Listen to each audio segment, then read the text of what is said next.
Can we have the next question from the brother side? I am Mr. Kumar, a profession by teaching. This is my questions. I see in Sri Lanka and India, there are many divisions among the Muslims, but they follow the same, the Holy Quran and the follow of the Hadith. But even though they are following the same matters, there are many divisions in Sri Lanka as well as in India. So I would like to get a better reply. I waited till the right person to come in the right time. Please go ahead. Brother Kumar has asked a very good question, very important question. He says that Muslims in Sri Lanka and India and other parts of the world, they believe in the same God, they believe in the same Quran, they believe in the same Hadith, but why are the different divisions, why are the different sects? The reply is given in the Quran, in Surah Al-Imran, chapter number 3, verse number 103. It says, وَاتَصِيمُوا بِحَبْلِ اللَّهِ جَمِيعًا وَلَا تَفَرَّقُوا. Hold to the rope of Allah strongly and be not divided. The rope of Allah, the rope of Almighty God is the Quran. So Quran says, hold strongly to the rope of God, to the rope of Allah, the glorious Quran, and the Sahih Hadith, and be not divided. So in Islam, there should not be any divisions. Furthermore, the Quran says in Surah Anam, chapter number 6, verse number 159, that, O Prophet, if anyone makes divisions, sects in the religion of Islam, O Prophet, you have nothing to do with him. Allah will look after his affair on the day of judgment. So making divisions, making sects in Islam is haram. It is prohibited. That's the reason what you find. I do know that there are many Muslims who have different names, but the right name you should call is only Muslim. And all Muslims should follow the glorious Quran and the Sahih authentic Hadith. Any scholar says anything, if it matches with the Quran and Sahih Hadith, you have to follow. If it does not match, you should throw it away. To make different organizations,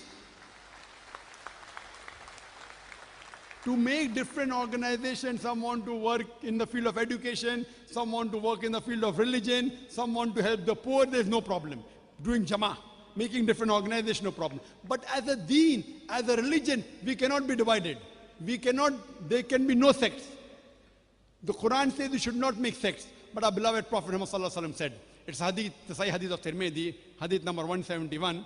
Beloved Prophet said that there will be 73 sects in the religion of Islam. The Prophet did not say you should make. Allah says don't make, but Prophet said there will be. Unfortunately, we Muslims are divided. And the Prophet predicted that. The people asked that, and the Prophet said only one will go to Jannah, only one will go to paradise. The Prophet asked who? The Sahabas, the companions asked who? The Prophet said those that will follow me and will follow the Quran. That follows the Quran and my example. Today, unfortunately, we have different sects: Shia, Sunni, Hanafi, Shafi, Hanbali, Deobandi, Barelvi. What was the beloved Prophet? There is no Shia in the Quran. What was the beloved Prophet? Our beloved Prophet Muhammad sallallahu alaihi wasallam was a Muslim. The Quran says in Surah Al-Imran, chapter 3, verse number 64, Qala innani minal muslimin. Say that I'm a Muslim. Anyone who says a Muslim is a person who submits his will to God.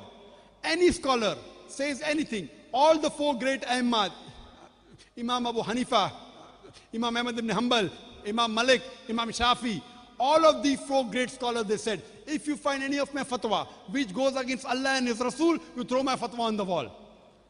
Therefore I say, whatever Dr. Zakir Naik says in Islam is zero. What I say is zero. What you have to follow is Quran and Sahih Hadith. Therefore all my answers are backed with Quran and Sahih Hadith. Chapter number so and so, verse number so and so. All these four great scholars, we love them all. We respect them all.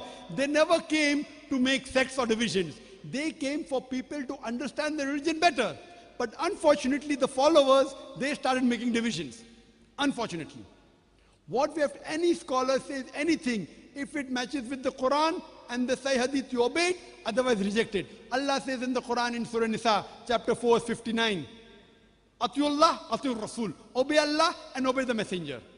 And it says, and those who have been given the power of commandment, Ulil Amr, those who have been given the power for commandment, That means those who are knowledgeable people, the shuyukhs, the ulama, follow Allah, follow the messengers, and those who have been given knowledge.